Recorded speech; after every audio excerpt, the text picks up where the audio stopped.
like to call this August 3rd, 2023 Board of Education Work Session Meeting to order. We could all rise. George, can you do the roll?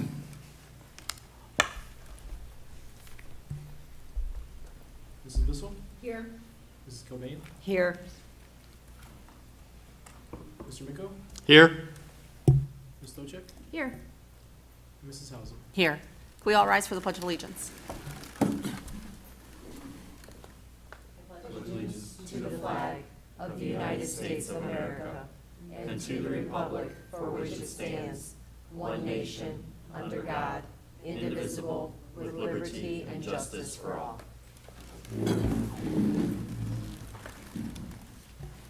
Next on our agenda are district goals. Goals remain financial prudence, academic achievement and growth, and community engagement. As a board, we strive to measure all of our decisions against these three goals. Next is public comment. I don't think we have no slips for public comment. We'll move on to our treasurer's report. Thank you, Mrs. Hausum. I have two items tonight, one discussion and one for your consideration. The first one, the discussion item, is the OSBA Capital Conference Delegate and Alternate Appointments for the November 13th OSBA Business Meeting, which is during their Capital Conference in November. Tonight's just a discussion item, and then at our next meeting on August 24th, the board will need to appoint a delegate and a alternate if they so choose. Each Board of Education is entitled to send one delegate to the annual business meeting of the Ohio School Boards Association on Monday, November 13th. During the business meeting, delegates will vote on the selection of the OSBA president-elect and propose changes to the OSBA legislative platform. It is only through the collective insight and direction of our members that OSBA can speak as a unified voice. I'll turn it over for any discussion if there is any. Does anyone have any questions for George? I know I've been the delegate the past 2 years representing Strongsville. Michelle has gone representing Polaris. Rich has done it many years before that. It is an interesting and educational way to see what goes on at the Ohio School Board Association. Sharon, you were there last year with us to attend the conference. I would be willing to go put my vote in. To be the delegate Yeah, is that what? representing Yeah. Strongsville? Okay. I couldn't think of the word, yes. Put my vote in, be a delegate, yes. Okay. I would be willing to do that. I'm not sure if I can yet, but And then I will add, although we have a delegate appointment for the business meeting, any board member can attend the entire conference and go to the track sessions and the professional development. So if any board member is interested, please let me know, and we're done. Evangelista can get board members registered and signed up. Okay. So we'll vote at our next meeting then for our delegate. Yep. Okay, great. Right. Thank you. And then the next item I have, be it resolved upon the recommendation of the treasurer that the Board of Education retain Ruth Ann Franzak as fiscal consultant to payroll and benefits. Time will be as needed and paid by invoice through accounts payable at a rate of $43.75 per hour. This is similar that we've done with our assistant treasurer positions as they left and during the transition to keep them on, I would say, a retainer as needed to ask any questions or consultant as needed. So this is one of those situations where I'd rather have it and not need it versus need and not have it. What we have going on this month is new contracts for teachers going into place. And then also at the end of the calendar year, W-2s and 1095Cs. So just to have Ruth Ann available if needed. Any questions for George? All right, All right. That concludes my report. thank you. Thank you. Turn it over to Dr. Ryba. Thank you, Ms. Hausum. I don't have any items under my specific section this evening. So moving on to business services, we do have 2 items for your consideration. The first is the installation of security cameras. So be it resolved upon the recommendation of the superintendent that the Board of Education accepts the resolution clarifying board policy relating to installation of security cameras. So just to give some context, There's a law when you use federal funds, and those federal funds for specific items over $2,000, you have to use prevailing wages, which is a rate of pay for individuals doing the work. The law excludes some things from prevailing wages. The installation of our security cameras is one of those things, but our policy is missing a phrase that would say and clarify that. That policy has been updated. It will be on the August 24th agenda for a first reading for the board to review and vote on. So this is basically saying we are following the law, which is different than the policy, which are the rules we follow. So this is a caveat, says we're going to follow the law, not policy in this instance for the installation of our security cameras. I see that this is an action item that we need to make a motion for. So do I have a motion? So moved. Do I have a second? Second. Motion by Ms. Stavcek, second by Mrs. Kilbane. Any questions? Discussion? Hearing none. George, can you take the roll? Ms. Stavcek? Yes. Mrs. Kilbane? Yes. Mr. Miko? Yes. Mrs. Hausum? Yes. Mrs. Bissell? Yes. Motion carries. The second item, be it resolved upon my recommendation that school bus transportation for the students listed in the exhibit be declared impractical due to the time distance required to provide transportation, the cost of providing transportation in terms of equipment, maintenance, personnel, or administration, and the additional service unavoidably disrupts current transportation schedules. And that roster of those schools is in the exhibit. Any questions under business services? Moving on to curriculum, we do have a few items for your consideration. The first three all deal with revisions to the elementary, middle school, and high school handbook. That's something that was approved at the past meeting. So I'm going to turn it over to Jenny to give a brief update of what revisions have been made in such a quick turnaround, and then we'll go through those items specifically. So thank you, Dr. Ryba. In regards to all of the handbooks, just again, as we reread through these things, sometimes we catch things again. And so one of those things was the bus safe riding rules. They seem to be a little redundant in a couple areas. So basically, we had the riding rules, and then we had a code of conduct, and it just didn't read well. So what we did was combine them together to make sure that they're clear for what students are expected to do while riding the bus or even at their bus stop. So that was a change to all of the handbooks. Another section was within the code of conduct, number 11. It stated show of affection or sexual misconduct. We took out show of affection just because we don't want it to, some of our elementary students are kind of touchy with our teachers sometimes, meaning they just want a hug or something, and that's not what we're intending. We're intending that, any kind of sexual contact or anything like that, that's the intent of it. So again, sometimes our younger kids want to hug teachers, and that's not what we're going for. Also, communication devices. This one, we just really updated the language. It used to say portable communication devices and switched it to just communication devices.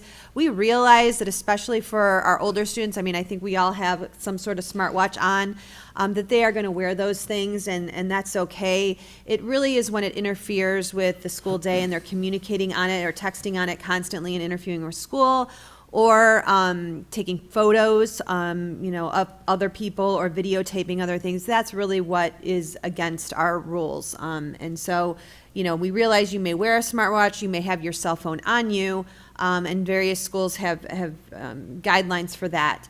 And we realize that is what's happening today in our world. We just don't want it to interfere with the educational process. So that's the goal of that. So change the wording there a little bit to really reflect actually what we do and what we expect from our students. And then just along those lines, one change in the high school handbook, they instituted last year where students, if the teacher requested it, would need to put their cell phone in a carrier. That all students would do that. So that is in there that they may request that. I can't promise every day every teacher requires that, but that is an option if they feel that they need to do that to control the class and make sure students are engaged in the lesson. So that's in there as well. And then just a few tweaks to the language in the high school. As we looked at it again, there was just some title changes that we needed to make. Strongsville Heights, for example, Strongsville High School is not an open campus under leaving the building. We added those things, a title change, a personnel change. With the class schedule changes, with drops and adds, just kind of cleaned up that language a little bit there. That is another change. Prearranged absences, cleaned up that language to make it more clear. And then I think the last thing that I didn't mention yet is under hall passes, no student is permitted to be in the hall without a pass at the high school. And I do believe middle school has something similar. So those are the major changes since the last time you approved them. May I make a comment? Sure. This is a great time, as a reminder to parents, if you're listening, to review these handbooks before school starts, especially the bus sections. I know bus rules are there for safety reasons. So if you can just take the few minutes, you sign off that you've read them, but please make sure you look at them and are ready and have your students ready for the first day of school. Thank you. Thank you. Under curriculum report, under item 1, be it resolved upon my recommendation that the following revision be made. Revision to the agenda from July 13, 2023, G, Superintendent's Report Curriculum, number 2, Strongsville Elementary School Student Handbook. The next item is the same changes, but that's under item 3 for Strongsville Middle School Handbook, and item 3 is the same revision to that same agenda under item 4, which was the Strongsville High School Student Handbook. On item number 4 of the current agenda, be it resolved upon my recommendation that permission be granted to the Strongsville High School boys and girls cross-country teams to attend an overnight camp. The camp will take place August 6th to 10th at Lakeside Historic Village in Lakeside, Ohio. Transportation will be provided by parents, and costs associated with the trip will be paid by participating students. And finally, under number 5, be it resolved upon my recommendation that Strongsville City Schools pays to purchase letters, participant material bundles, print, and one-year licenses to train teachers and staff at a total cost of $57,456. Again, this is a priority of the board. The letters training, it's training our elementary K-3 teachers, intervention specialists, a variety of others in the science of reading. It also meets the dyslexia law that's in place to have highly trained teachers. It's also, if you've paid attention to the governor's initiative of science of reading, letters is the science of reading. So we are in year 3 of the 3-year training program, but this also includes new teachers that are new to the district, as well as new people that have to be trained because of the dyslexia law. Any questions on the curriculum report? We'll need to figure out a way to go to the governor and get a refund or a kickback, or kickback might not be the best way to describe it.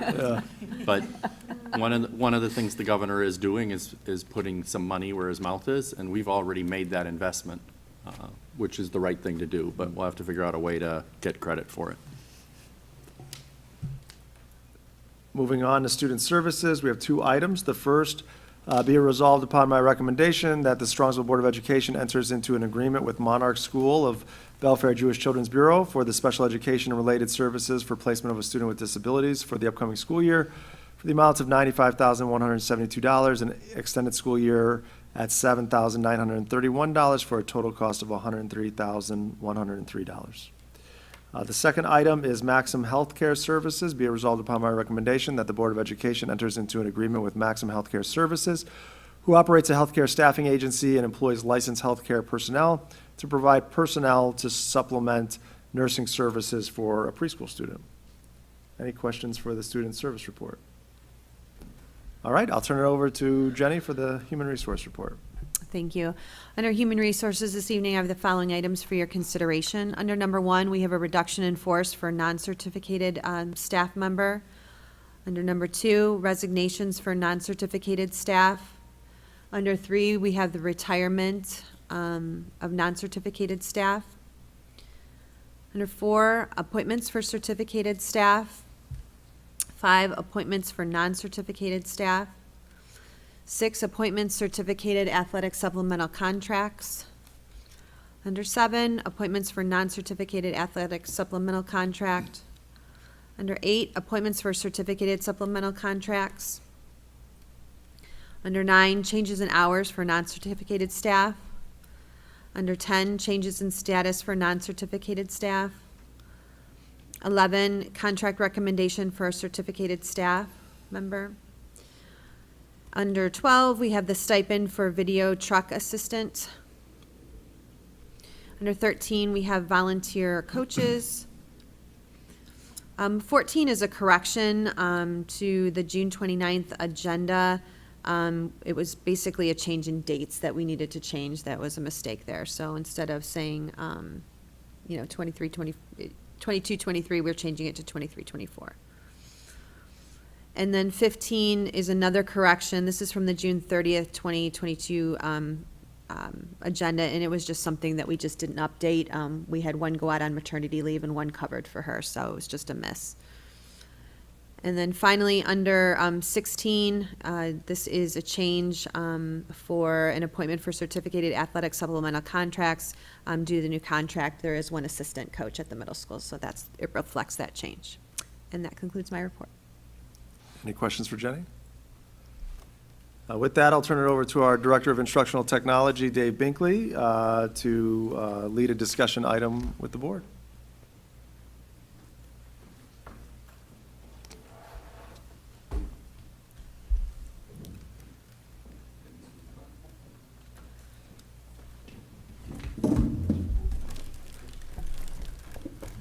Good evening.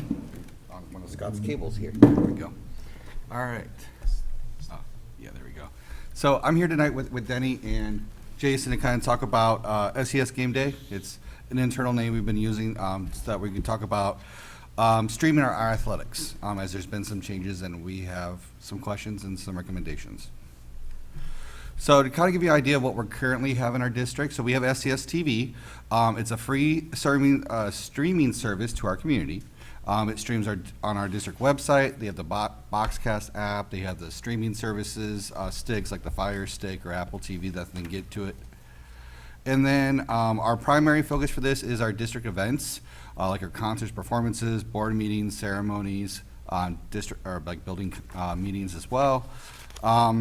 We do stream some athletic competitions, just not a lot. The reason why for that is actually the last bullet. It does require at least one staff member, and then generally a team of volunteers, like my son right here, at one of Scott's summer camps that he did, to run the cameras for us so that we can get the multiple angles that we need to get a good showing for our families. We use Boxcast to do this, and it's managed by the technology department. So we do use Huddle currently as a streaming service in our district. We use it in conjunction with a YouTube plugin that they have. We have it in 2 locations. You see the picture here. This is taking a screenshot from YouTube in our high school gym. So you can see volleyball and basketball in our gym, and an occasional wrestling match as well. The other camera is at Catan Stadium, so our football games, lacrosse, when we have soccer there as well. These are unmanned cameras. They're AI, so they auto track. They go left to right using the software inside of them. They either have anywhere from 2 to 4 mini cameras or lenses in them that allow them to go back and forth. And this is managed by the athletic department, but supported by us. We install them, and we're Denny's first line of help if something goes down before Huddle really will jump in with anything. Some issues that we have with Huddle that's coming up. Huddle is discontinuing this free service. They have purchased a paywall program, so they're kind of forcing everybody to go that way. This does limit the amount of sports that we can, or sport programs that can be seen from our community and families, because we're only in 2 locations. And there's really not a lot of support from Huddle when it comes to when things break down. At least not without a lot of, troubleshooting and going through, and then we really have to get deep into an issue before they really will help us out. So actually, before I go forward, any questions about our current services between what we do with Boxcast and YouTube and Huddle? Okay. So what Denny, Jason, and I have been working on with Huddle is something that I've been talking about internally, really, as SES Game Day. Since Huddle acquired the paywall service BlueFrame, which creates a online streaming paywall service for us. As you can see at the bottom of the screen is a mock-up that I created using our YouTube image and their home site as well. So this is what it would kind of look like for our family members. So the primary focus for these will be sharing our district athletic competitions in these areas for the sports that have the AI-generated program that follows. You can utilize the T1 Sports website for the streaming of the events. This would be a joint venture between athletic department and tech department right now. And these streams can be automated, so Denny could, or Jason or myself could go onto any computer and say, for the volleyball game in 2 weeks, we want the cameras to be on from 4 to 9 and go. And it could be as low maintenance as that. Or there are some added features that we can have, like a scoreboard and a couple of other features I'll talk about a little bit later, actually a couple of bullets, that allows us with one person running it to have a lot more of a true like sporting event feel like you would watch on TV or any of the other streaming services. And that one of those additional things that we could do is potential revenue stream. They do have an opportunity for like sponsor logos that you can put in a corner that rotates through. That could help, you know, pay for the service itself. So a breakdown of where we are now to where a possible new contract would get us. So right now, like I said, we have 2 cameras at the high school gym and at Catan's. In the high school gym in the fall, we have girls volleyball. In the winter, we have boys and girls basketball. And we could do wrestling in there too. Mainly, it just turns off the AI and it just points right to the middle so you can get the middle mat. And then you can get boys volleyball in the spring. Outdoor, we have football in the fall, and then boys and girls lacrosse in the spring. With the proposed contract that we're working with Huddle on, would expand it to 6 cameras. We would add a camera at the middle school main gym, which would allow us to see girls volleyball at the middle school level. And then in the winter, we can see boys and girls basketball and wrestling as well, the center mat, when they're set up there. A 4th camera outdoor at the middle school Serpentini Field, so we can see the events going on there just like we would at the high school. Then there's actually 2 other cameras that they're just recently come out with, right? They're called Focus Flex. They're outdoor portable cameras. So we attach them to tripods, we get them out, we set them up. They use a Wi-Fi hotspot kind of signal and sends the games out that way. So we can go to Fultz Field for soccer. And what's nice is these cameras right now are only for soccer. They told us that hopefully by winter that it'll be able to do baseball and softball for the upcoming spring. And we're looking into it with them if we can have the same kind of functionality if they're inside a gym. So, and George talked about this, when we do our middle school events, we separate the main gym and the aux gym, but we don't have a camera in the aux gym. Maybe we can use one of these portable cameras and use that AI software.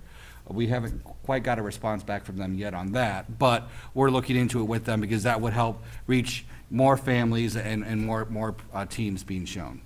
Yeah. Is there the option of, I know, like Fultz Field, for example, in the summertime, there's different leagues that utilize those fields. Is there the ability to rent out the portable ones to other places, or does it strictly have to be Strongsville schools? That, I have not read the contract concerning that. So what this does is it's a paywall service for our athletics, and technically it's our facilities as well. Right. So if we rented out the service, I don't know what kind of agreement we'd have to come to. Right. Because because it's a paid service. Right. So I don't know what kind of payment thing you'd have to go into and the legality of doing an external I just wonder if event. there's like our facilities, like if it's at the elementary school gyms, for example, and there's something going on out there, if we're able to show that and somehow. That I don't know, because I think the contract mostly just discerns about athletic competitions. So, and for our district athletic competitions, so something we could look into and see if that would be a possibility. And something else that I told Dave that I want to look into is, from a conference perspective, if we're at an away game Friday night for football, to take one of the portable cameras and set it up so our fans can use our service and not pay for another school service. That might be a conference thing that I have to work through with them, but I'd rather have our families use our service than go and use someone else's and pay for someone else's service. And that depends on what the contractual language is for that. But another big benefit building off of that would be, let's say that our soccer team is going away to another school district that they don't have these streaming services. Then we could possibly partner with the school and talk about, if we're going to stream the game on your fields, maybe we can come to an agreement about that. So there are other avenues that we can talk about that uses our identification as an athletic competition for our district to possible get other funds and different viewership.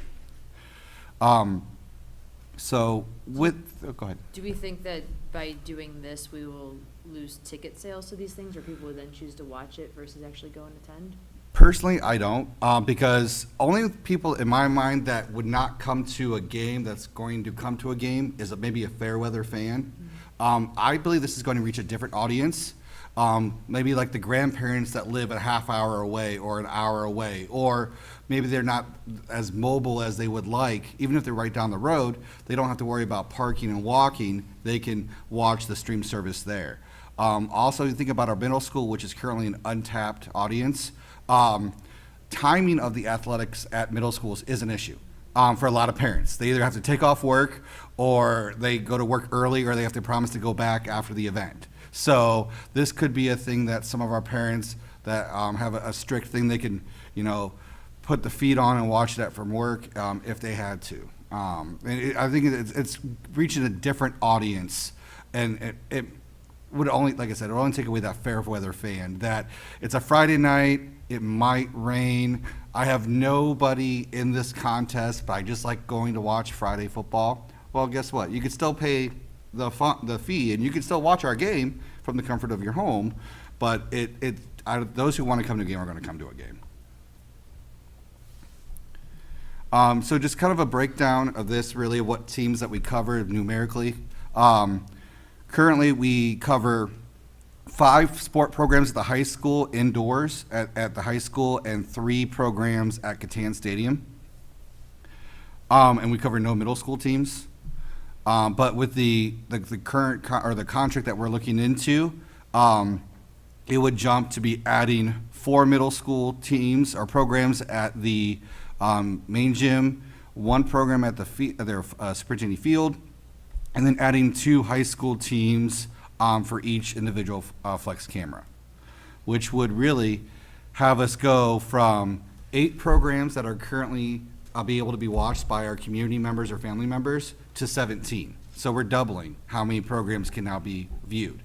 And also maybe help our kids with some of their recruiting videos that they're not getting mom and dad's phone out there. But the high school will move from 8 to 12, and then we're going to go from 0 to 5 for the middle school. So I think it's going to be interesting. Mathematically, it's a 112% increase in coverage of our teams, if those of you like numbers. So now we're going to get into the financial analysis of this, which kind of comes to the question that was asked. It's a 70-30 gross split with Huddle. So whatever we sell is split 70-30, and then from there, the 70% is where we have to calculate our net revenue. So for example, if something was $1, Huddle would get 30 cents. The credit card processing fee is an approximation, don't quote me on this, but approximately it'll be about 4%, so it'd be 4 cents, and then the district would get 66 cents for every dollar sold. Based off of our current ticket sales of $10, for them to have an event ticket to watch like a Friday night football game, or to get access to the camera for like the volleyball games that are going on for a day, because it's an event stream. So if you buy, if I remember correctly, you buy the freshman game at 4 o'clock in that gym, you would also have access to that camera for the JV and varsity game as well, because it's the way the stream is set up. So that's $10. So if we had one event ticket sold for $10, we would net $6.60. And Based on the information that Huddle gave Denny and I, and Denny reached out to some of our local schools and other schools that use this, there's an annual pass option that we would like to provide, which would be $150. This would give whoever purchased this access to all the cameras in all the seasons. From what we saw, there was another option for a monthly pass, but overall, there was no true financial gain, and a number of contests really didn't warrant in our thought process of that being of any value to anyone. So it's really the event versus the annual pass. I have another question. Yeah. Not being familiar with Huddle, is this like Netflix where you can have like multiple devices in a home that can log into it, or can they only do one, or? Share it. It does an IP lockdown, and I believe the number is two things, but not concurrently. So what Huddle's trying to do is the NFHS network, which runs most of the high schools, cameras, to compete with that. Huddle is trying to match it. So how that works is, hey, if I buy this game pass or this daily pass, I can only use it. I can't send it to my grandma that lives in Florida and have her use it. But I mom and can't. dad would need separate ones if they had different Correct. devices? Yeah. Correct, because as soon as they log in with what your credentials are, it boots you off. Gotcha. So, and that's how this would be similar. So a family technically could, if they want to screen share it to a TV and just have everyone watch it right there, they could. Okay. But if they want to give their login to another person, it's going to boot them off as soon as that other person logs in. I more so thought like mom can make it to this game, dad can't make it to this game. She can use his login if he made it to the game and she didn't and she's at work. In theory, that would work because they're Yeah. not logged in at the same Right, time. right, Yeah. yep, yep. So it's not device specific, it's only one person can use that login at a time, From how I understand. From how you yeah, understand yeah, it, correct. Yep. So the idea would be, hey, if two of us are gonna go to the game, then we each need to buy our own ticket. If two of us are gonna stream it, and we're not in the same place, we need to buy two separate streaming Correct, tickets. Okay.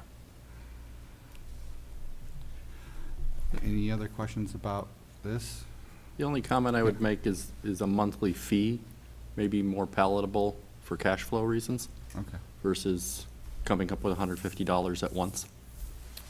Yeah, the other option that we considered was a game day, a monthly, an annual, and then even a seasonal. And would a fall season pass be more enticing? Because then if you have a son who plays football, a daughter that plays volleyball, it's now a seasonal pass and not just a game or, monthly. So that's something else that we can consider. Okay.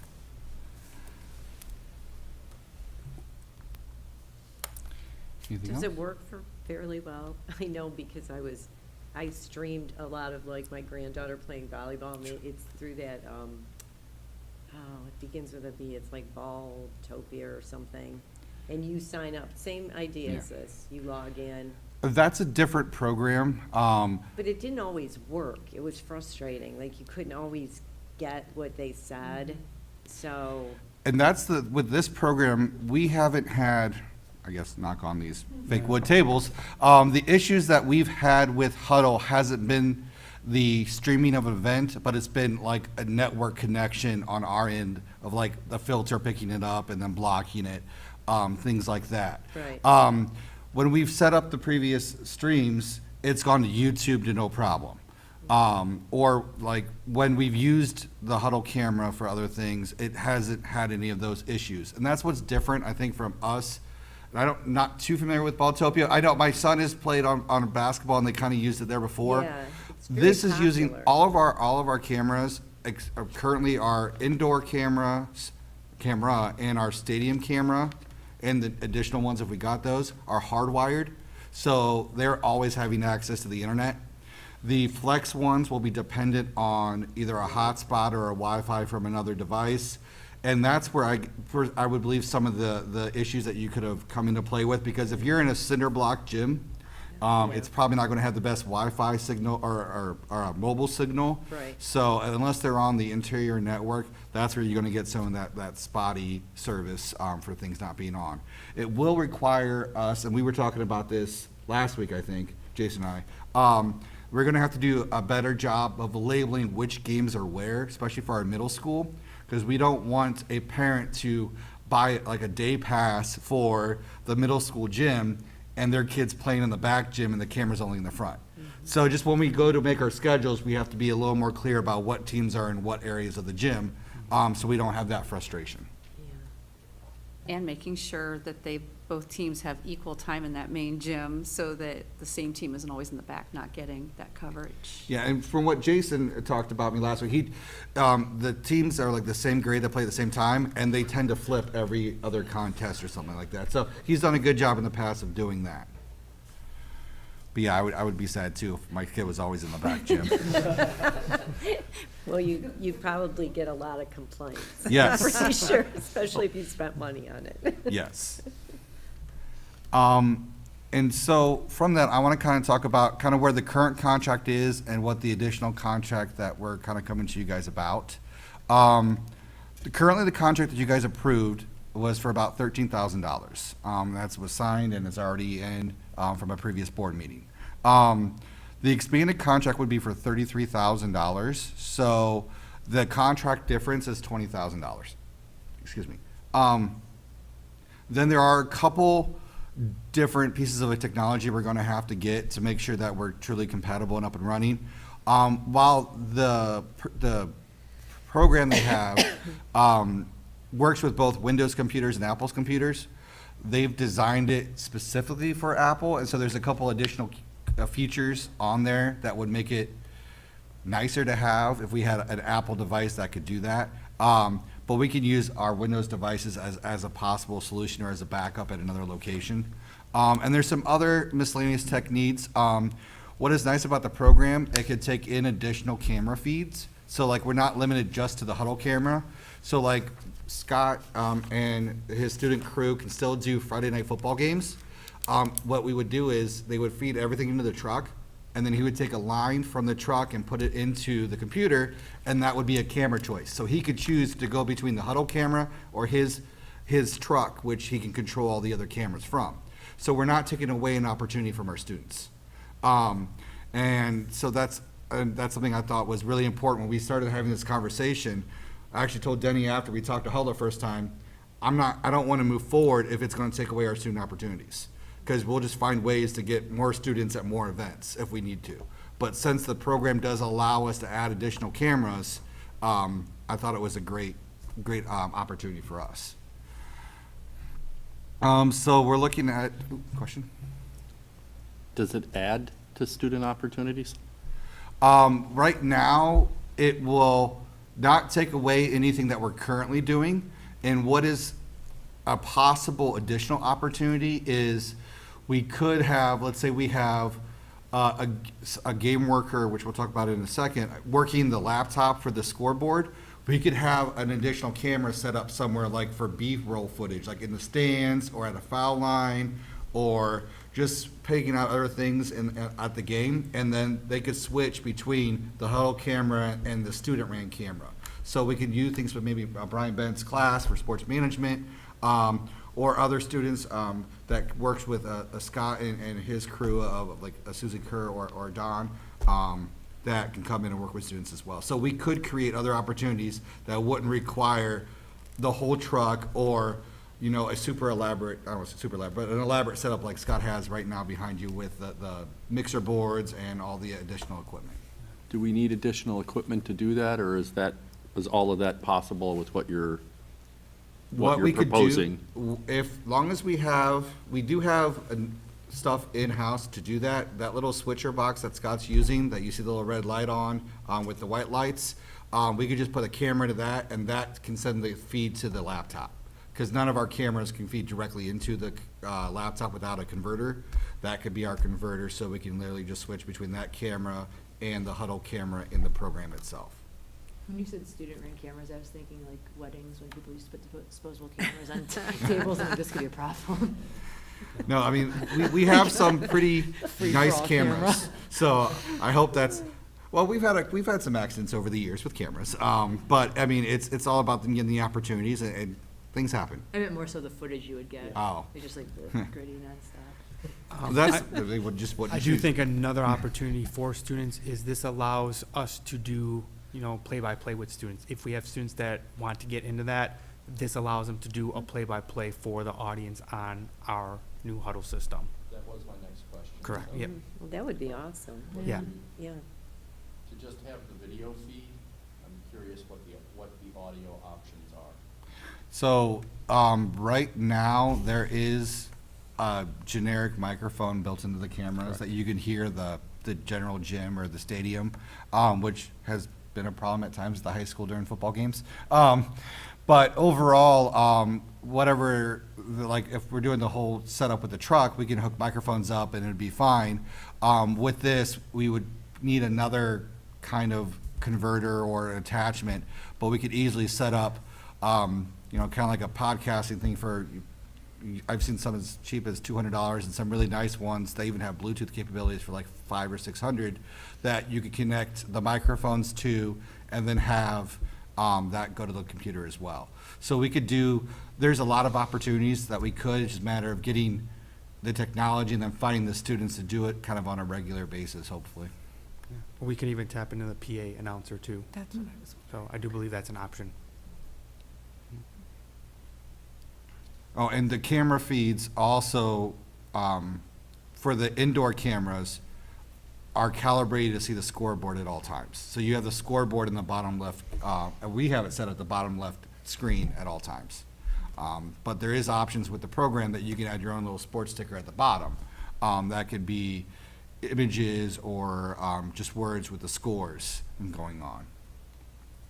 But you would need someone to run that. You would need someone to run that, which comes into the next conversation, which George is already getting ahead of me, the game worker aspect.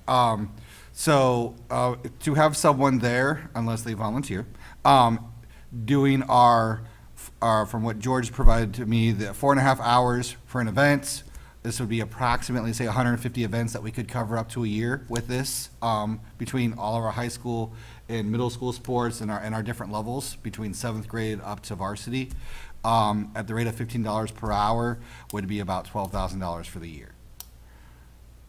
And so that would mean that the total financial commitment would be $37,000. So that would make us have the swing, and I don't think I put that there, did I? No, I didn't. So it'd be $37,000 total financial commitment this year, additional to the $13,000 that we've already paid. Additional 24,000? No, additional 12,000. So it'd be 37 total. Okay. Yeah, my slides are right. I Yeah. got it in my own head. But the idea is that's the possible maximum. So like if we're doing a game with the truck and the crew with Scott, we wouldn't use that because Scott and our video team is doing that. Or when we do some of our events with our whole crew with our other video truck people, that you wouldn't use that. And there may be some events where we just set it up and just let it run, and the scorekeeper is just making sure that the lights are on. So it depends on the events and what's really going on or what our intentions are with, as elaborate as we want to get with it. And just give you some example revenue projections to help kind of understand where we can go with this is, if we look at the initial $25,000 financial commitment we thought about without the game workers, if we sold 1,000 single event tickets at $10 and 190 annual passes at $150, we would make that $25,000 back this year. And we wanted to talk about how to make the whole $37,000 back this year and kind of break even, which is the goal. Is my whole goal is, can we at least break even from this so that way we're not, truly depleting our financial services every year, because if we're putting money into this, we're taking money away from another project. So if we up that to 1,500 single event tickets and 275 annual passes, that would get us the $37,000 to break even if we use the full amount that we allotted for game workers. I think another point to this too is we are anticipating a lot of away schools, paying for these game subscriptions, not necessarily our families or our, staff members, community members, whatever the case may be, But if Mentor's coming here, we are anticipating that Mentor fans are gonna wanna probably buy that and not be here. So that's where a lot of these numbers are coming from. Yes, it may seem high, but if there's 150 events, the away team's probably gonna purchase a lot of those because we're already here home. When I looked at this earlier, I didn't think about that. How do you plan on promoting it to get the word out that we have it? So every game that we host, I send a informational sheet to all the away schools. And I say, hey, you know, these are the ticket prices, these are locker rooms, these are, you know, the bench alignments, and here's our online tickets, and here's our online streaming. So I send that to them, it goes out, then they just promote it to their fans if they put it on their website. And then on our website, we have an option to now put live stream as a actual header, and not just under our More tab, which is where it's at right now. So just as a practical example of a parent with high school athletes, all I know how to do as a parent is go to what the AD from the home school sends us to our AD to tell us to do. So it's very easy marketing and advertising. As you said, do I really want to drive to Mentor in the middle of winter? Maybe I'll pay the $10 ticket, and here's what the Strongsville AD said I need to do that. So it's pretty seamless. Can I go back for just a second to the game workers? Yeah. Can you give us some more examples of what those people would be doing? I heard a lot about the students, and that would be volunteer and learning opportunities for them. So are we talking about like Scott and other team members, or who are we talking No, about? these game workers would be new people hired to run the production software on the laptop. So if Scott and his team is not available to do it, or they're not planning to do it, like say high school volleyball, we should have someone there manning the laptop to make sure that the logo rotation is going, that the feed is going on, and just managing that aspect. So we could do it without it, but that's Correct. Correct. offers additional opportunities. Correct. Okay, thank you. Anything else? Okay. So the sustainability of this, the idea is technology is going to help the athletic department by kind of fronting the money this year. And then hopefully through the quarterly payments, we make our money back so we can continue on with our planned projects. And then we'll hopefully have a little bit of surplus, and then we'll stock that and split it between athletics for some of their needs, some of the special projects that the tech department would like to do, and then keep some of it as well to pay for the next contract. And so every year, that next contract fund's gonna get bigger and bigger, and doing some, rough estimations of, let's say that we get a $5,000 net surplus. I'm just throwing a random number out because it's easy to play with because it's $35,000 a year. That in theory, in 7 years, this could be self-funding. And we shouldn't have to put any more money into it unless we have to buy a new piece of technology or something like that to replace something on our end. Because with the contract, if a camera goes bad or they come out with a new camera, they replace the camera. So this would mainly be any of our own equipment that we would need to replace would be on top of that. An additional avenue for revenue for this is this is a mock-up of what it could look like. This was a YouTube game last year with the boys basketball game. You see our scoreboard in the bottom left, but up in the top right, you can put a logo block. And that logo block can be a rotating logo block. So the idea is that any of the ads or sponsorships that we sell comes directly to the schools. It comes to us. It would be to us to control. Huddle gets nothing of that. So the idea is we can create a process that we can have logos in the top corner, and it could rotate every 10 seconds. A new logo comes up. If we did this for 36 sponsors, so 36 logos, that would be a 6-minute cycle, every 10 seconds. That we could have every sponsor have their logo be viewed 10 times an hour. It's like those digital billboards on the highway, or some of those benches you've seen in some malls too. So the pricing structure that Huddle provided us, which we thought was pretty fair for the first year, at least see where we're at, would be $250 per logo slot per season, But if they bought 2 seasons worth, they would get the 3rd season for free. So basically it'd be $500 to get your logo on all of our streams for the whole year. And it's not by sport, it's just by season. So we could have someone who does, let's say, football equipment, and they want to do just advertisements in the fall. They can pay the $250 and do that in the fall. But let's say we have maybe a local company here that is a mom and pop shoe store, and they want to put that logo up for all year. That would be $500 that would come in. And that's, the idea is, I'll get to that in 1 second. So with this possible revenue stream, if we sold all the logos, it'd be 108 individual logos for the whole year. That would be $27,000 that this would bring in. But if we did, all of them were annual, so everyone, it was just everything was sold for the whole year, it would bring in $18,000 in additional revenue. So the idea that Denny brought up and Jason brought up in our meetings about this was we should rely on our boosters to help sell these because they have the partnerships with the businesses already. And this is where we can bring in all of our boosters, our athletic boosters, our SIMB boosters, maybe individual teams can sell these. And then our thought process was if they bring that revenue stream into us, bringing in that money for that logo sponsor, we could split the money with that team. So let's say someone sells, I know for a lot of our advertisements, I think SIMB sells, it's really good, has a Dairy Queen relationship. So they sell a Dairy Queen ad for $500 for the year. We would keep $250 in our pot, and then we would give the SIMB the $250, the other 50% of what we brought in for that advertisement.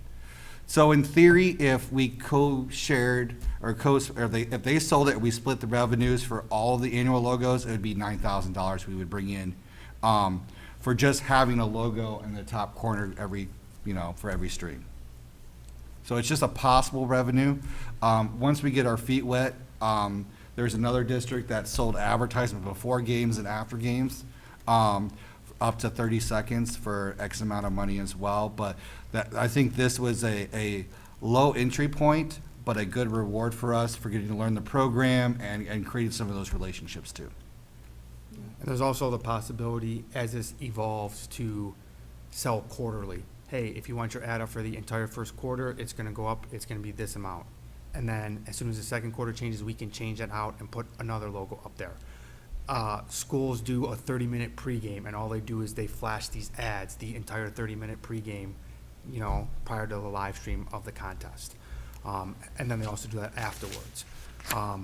As I started to think about this, it could be a way for us, hey, on senior night, every senior is gonna be, on there 30 minutes prior to the game, and it's gonna show a recap of who they are, school of choice,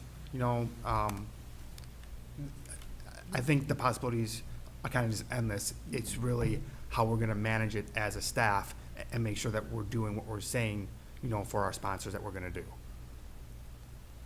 How did you decide on the 10-second example? For me, I was looking at what digital billboards do and some other sponsorships that I've seen online. It goes anywhere from 4 to 15 seconds. So I was thinking of a 60-second minute, and how do we break that down? So that's what I did, 10 seconds. And then it's a 6-minute cycle, which would be 10 cycles per hour. That's the math nerd in me. Thank you. But we could do more and have a longer duration or a shorter duration. It's just what we would, to not overwhelm ourselves if we started this process. So other schools are using it? It's fairly new, but there are districts that have started it last spring that Can we- have already started it. Can we get some information on Sure. whether they've been successful? We do have. Some of the numbers,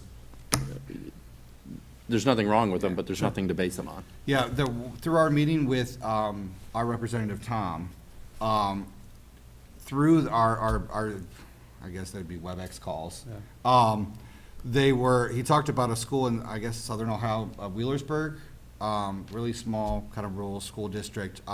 They grossed $25,000 last year. So a district like that, with that population, all right. I would assume that us, with our size and our community, we would be fairly safe. But we can pull in some more numbers from other districts. I know our booster club has been soliciting sponsors for years now. Have you talked to the boosters to see how we can kind of work together? We have started that conversation with them, Okay. yes. Yeah. The other thing that I think that Dave mentioned is our current huddle contract expires in July of 2024. So whether this is an addendum to the current contract for this year, that is one thing, or if we just let our current contract expire, and then this is something that we begin next year. Our hope was this is something that we could begin this year, and maybe test it out and say, hey, it's not what we anticipated, it's not what we wanted. And those are conversations that we've had with Huddle. Hey, are we able to do this as a test year?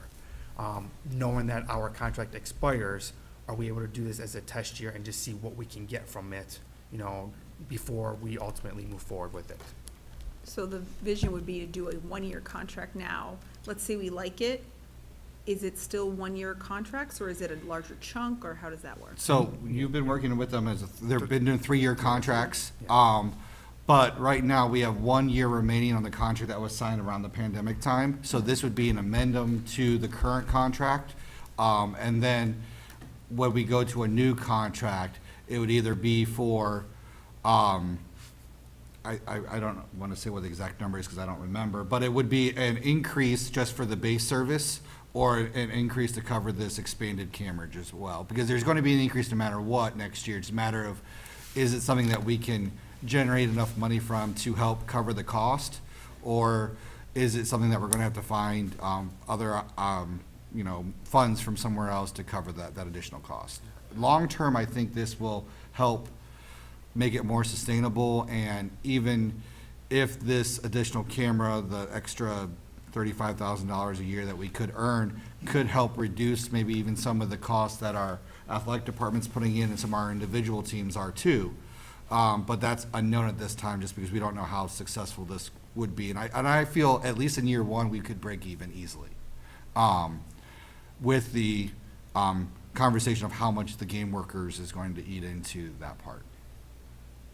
Do we have enough time, are we looking to have this set up for the first game of this fall season, or are we gonna miss some?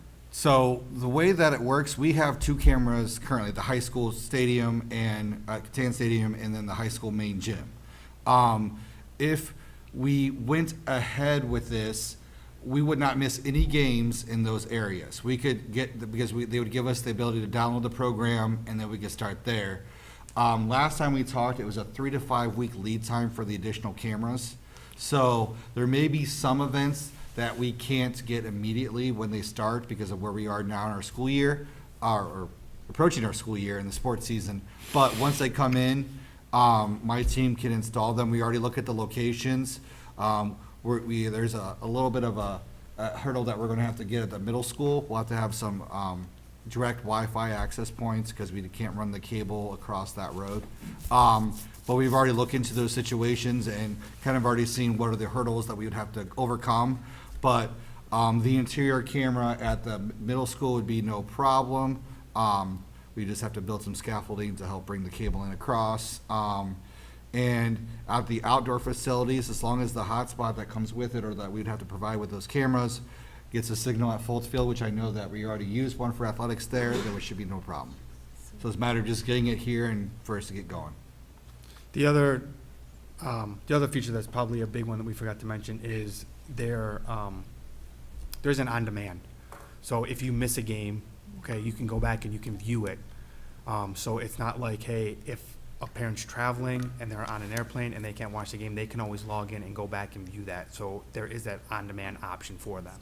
And that's kind of something that's added. If you guys really care, there is some added features that are going to benefit our teams as well for that price, including video storage. They get unlimited storage for their practice videos, for their game films, for their breakdowns. They send it to Huddle, and Huddle does the data analysis for the teams.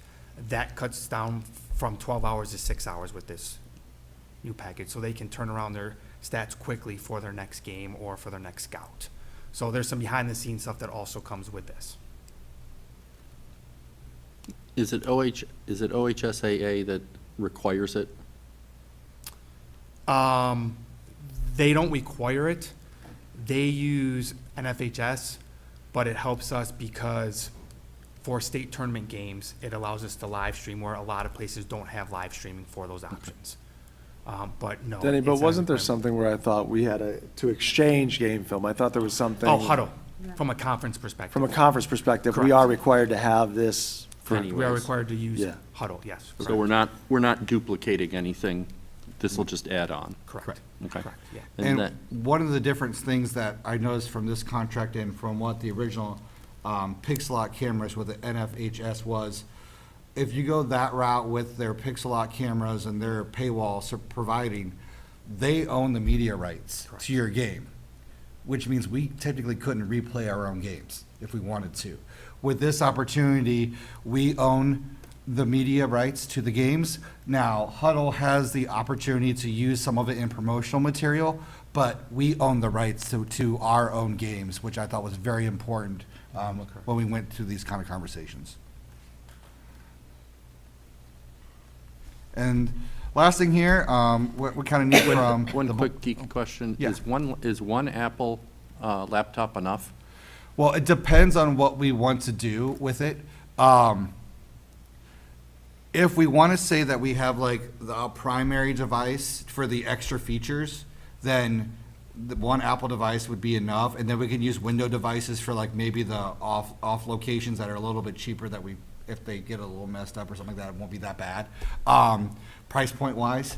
But if we want to do all the additional features that they talk about, like there's some additional features like instant replay and slow motion and some of those things that we're not looking at right now, we would have to have multiple Apple devices. You're gonna need to have one device per, if you wanna live stream two events at the same time. You'll need two devices.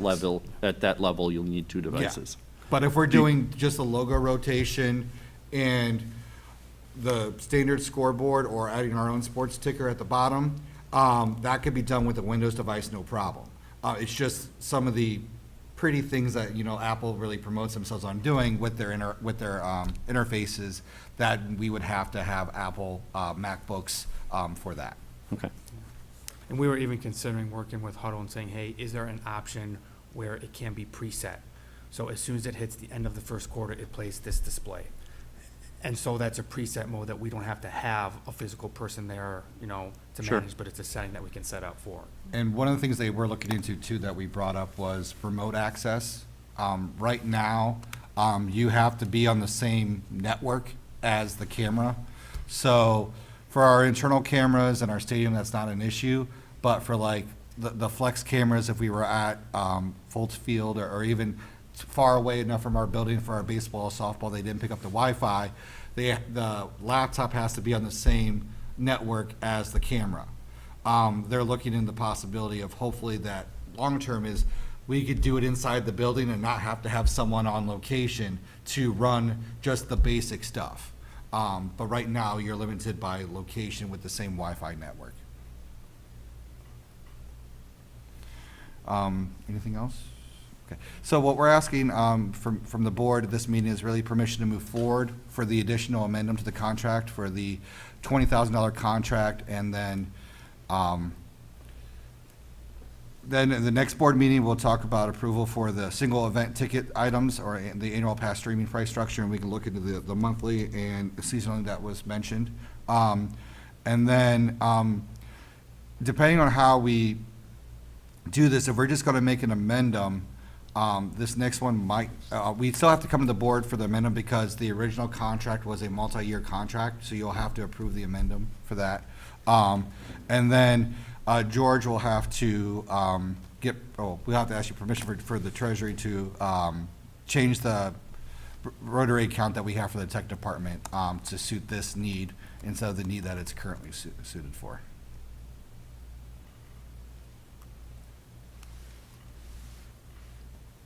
Any questions? You get us the contracts? So in terms of direction for Dave moving forward, Mrs. Hausum, what we're looking for is hey, we've given you feedback, continue to work on it and bring it back to the board for action at the August 24th meeting. So we have a little more time because this is the first Thursday of the month.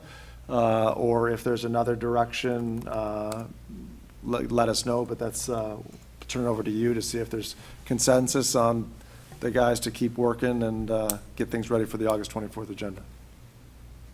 Does anyone have any other questions or comments? I do have one more question. When's our first football game? I don't know off the top of my head. August 25th is our first home. So game. we would miss the first Oh, we already have huddle. we We have already have huddle. huddle for the stadium. Okay, so Yeah. that would be fine. That's what I'm just afraid of losing out on anything. Yeah, so if, for the first game, if we get it approved that day for everything, which would include the pricing structure and all that, in theory, if they let us download the program the next morning, it will be a tight turnaround for Scott because we use the production truck for that to kind of learn that, but we wouldn't lose it in theory.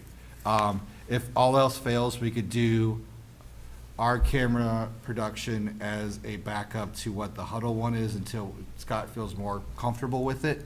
But in theory, we shouldn't miss the paywall opportunity with this. So no matter, I mean, to be clear, no matter what, the first home football game will be broadcast.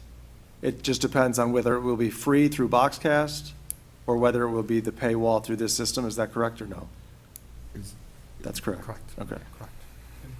Just also to clarify, and because of the delay in some of the other cameras, we would, whether we had this now or later, we would miss some of the other. We would miss some of the volleyball and some of the soccer games with the flex camera. Would you need anything would you need anything now from the board prior to the next board meeting to get moving on? Yeah. To get this going, to be ready by August 25th, I don't. or a consensus think from we the can- board? Without a signed contract, I don't Yeah. think they would do, we've been a good customer of theirs, but I don't know if they would do it on good faith. We can ask, talking about how this meeting went and things like that, and see if they would allow us to start moving forward with the cameras. If all else fails, if it's a 3 to 5 week lead time, our next board meeting's in like 3 weeks. So, I mean, the cameras might not even be in till that time, so we would still miss about a week or so, and then we could put them up as soon as the next board meeting is approved. So, that might, we could call them and see if we can get that, maybe gentleman's handshake. Can you provide us the data of what we provide to the community for free now? Because it's, unless I'm misunderstanding it, we're considering stopping providing it for free, and we're gonna start charging tickets for it. The clarification is Huddle is stopping Correct. providing that for free, so we have to do something. But when do we have to do something? That's what I was getting at. Like, Okay. if we stop, if we don't do this, does the football game end up behind a paywall and we have no system to manage that? It's So another year. how I understand it with them, our contract right now is good through the end of this year. So we would be able to still Yeah. do it for free. Oh, it's still free under this current Correct. contract. Correct. But we would have to, well, the YouTube plugin is not going to be working though. So. I think it still will because based off of the contract, which they tried to tell us that our contract was up as of August 1st. And I went back and looked at the previous contract and I said, it's not up until 2024. So they are honoring that. What they want to do is start moving us towards the paywall system so it's up and ready to go. And then that would also include us getting baseball, softball, and all of the sports that we currently don't do. That's what they really were hoping for with that contract. But to answer your question, it should still be free, and that's something that we'll follow up on just to make sure. But after next year, it will not be. Correct. So it doesn't matter what we do or talk Correct. about, it's going away.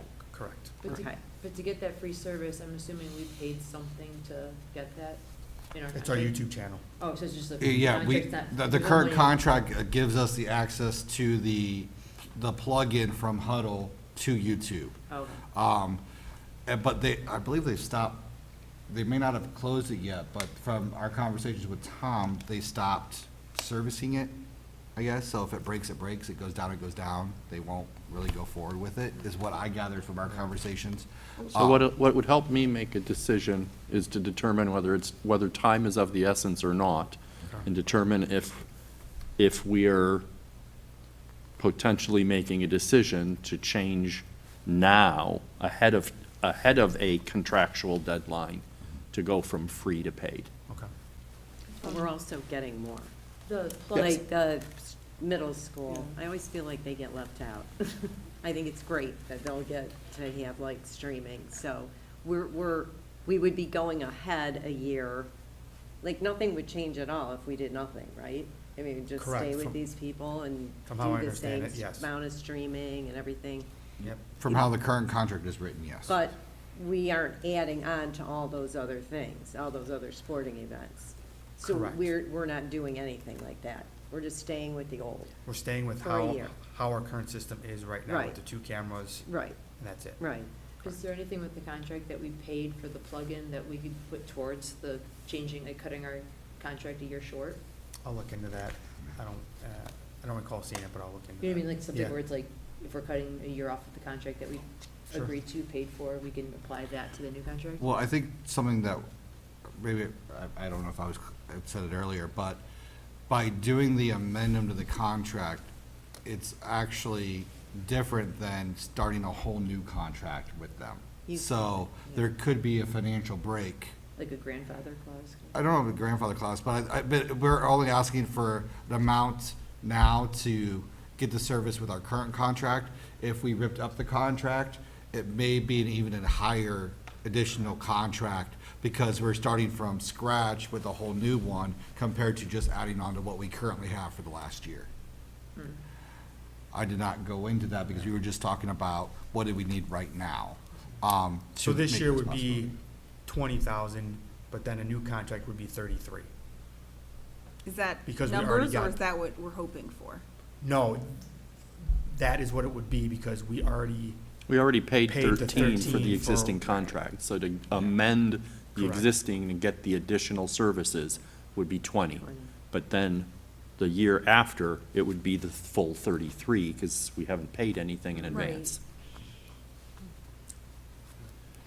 And will that include like our choral concerts and stuff? Don't we televise those? Yeah, as that's well? all, So- all our school events will still be That done through would still be Boxcast for free. free Okay. and all that. So that is not changing any of our academic or non-athletic extracurriculars. Gotcha. This is purely for our athletic events that are happening in locations where we have the huddle cameras. and I think what Dave and I talked about too is, so we'll get 2 contracts because another contract that they proposed to us was, hey, that, those kind of behind the scenes stuff with the teams, instead of a 12-hour breakdown going to 6, if they kept that at 12, it might lower the cost for some of the stuff. I really don't think our teams care if they get their turnaround in 12 hours versus 6. So, those are things that we can look at to try to get the cost lower for us too. That's a good thing. Yeah. So just to be clear for Dave and Denny and Jason,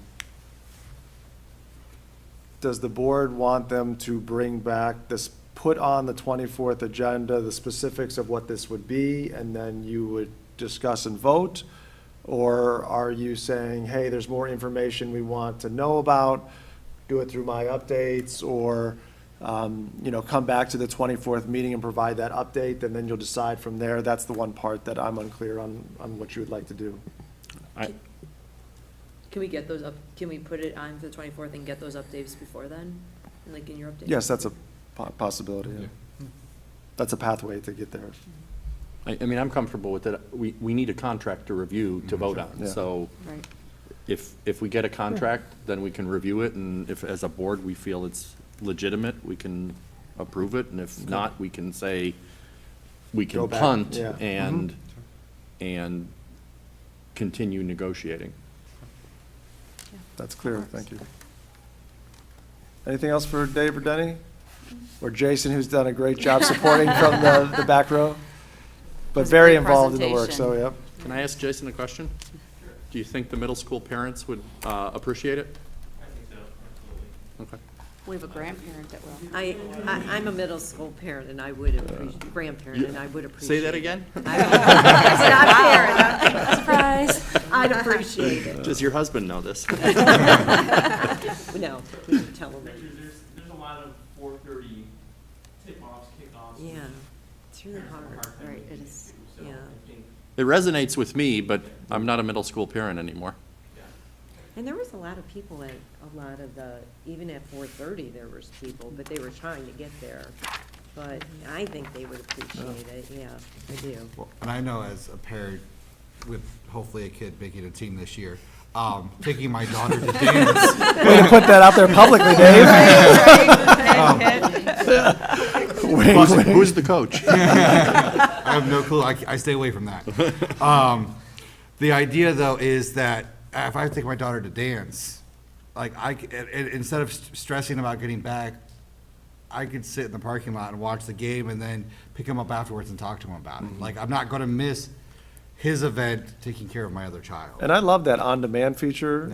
I think that's the great opportunity. And as you said, it was a passing comment, but for kids that are aspiring to play sports at the collegiate level, having that huddle film available it's a different world now, and they have to create their own media to share. I think that's a great service to our athletes as well. But great presentation to both of you. Thank you for I have one sharing. more question. Oh, I'm sorry, Michelle. It's okay. I'm just trying to think of, this isn't immediate, but if there are other ways to involve other sports that might not take place in those locations. Like one of the ones that wasn't mentioned at all is any of the running sports. And I understand the hurdles with doing that. I solved it while we were sitting here. I'm like, we just have to put a GoPro or have somebody in the Yeah, gator I- filming from the gator. I Laura thought will about it. run on FaceTime. Well, so you could use those portable cameras and set them up at like the mile markers or Yeah, even at that's the what I'm finish just, line. if we You could yeah. involve, the more we can involve, I think, Absolutely. the more equitable it is to our parents and our students, and it's just a great opportunity for those kids that might do the not so well-attended sports to have an audience Yeah. that they don't Yeah, typically get. so the portable cameras, you guys, they go on a tripod and the tripod goes up 25 feet. So if you have two of those set up, you know, different mile markers, the finish line, whatever, that should be plenty of coverage Yeah. for, you know, Still see. The Someone only to see their kid. issue with that right now is those programs set up for specific AI games. So you have to you have to get them calibrated for events and venues. If there's, and I don't know, you might be more familiar with this than I am, but if you have to turn off the AI of the cameras, or else every time someone moves over here, the whole camera would shift over to see some mom and dad or little brother over here and miss the mile marker. Oh my God. So it's part of the software too that we'd have to figure out if we could turn it off or not and just have it like a stationary camera. But right now, the sports that was highlighted in that presentation are the sports that their AI programs are geared towards to follow. Gotcha. People getting motion sickness watching it. Simulate. Any other questions? Well, thanks again, Dave and Denny, and with that, that concludes my report. And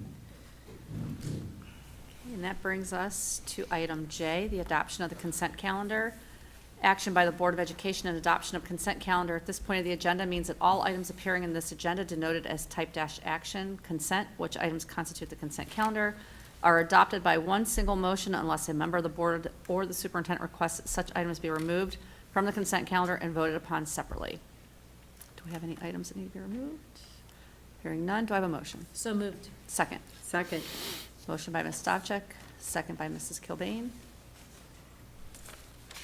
George, you want to take the roll? Ms. Stavcek? Yes. Mrs. Cobain? Yes. Mr. Miko? Yes. Mrs. Hausum? Yes. Mrs. Bissell? Yes. Motion carries. Board of Education, other? Does anyone have any others? Mr. Miko? I just wanted to let the 5.5 listeners in our audience know that starting on Friday, August 5th at 12 a.m. through Sunday, August 7th at 11:59 p.m., the sales tax holiday is on. So if you like to save money on school supplies, any item of clothing priced at $75 or less, any item of school supplies priced at $20 or less, and an item of school instructional material priced at $20 or less will not have Ohio State sales tax applied to it. And that concludes my update. Thank you. Any other board others? Hearing none. We do have need for executive session to discuss. To consider the employment of a public employee, Do I have a motion? So moved. Second? Second. Motion by Ms. Stavcek, second by Mrs. Kilbane. George, can you take the roll? Hang on one second. Sorry. Sorry. All right. Ms. Stavcek? Yes. Ms. Cobain? Yes. Mr. Miko? Yes. Mrs. Hausum? Yes. Mrs. Bissell? Yes. Motion carries. We will enter into executive session at 8:25, and we do not see a need to continue in public after. Have a great night, and I think we have our first day of school before we meet again. So happy first day of school to our students. Can't wait for my Facebook feed to be filled with all their smiling faces. Go Mustangs. And their parents' smiling faces.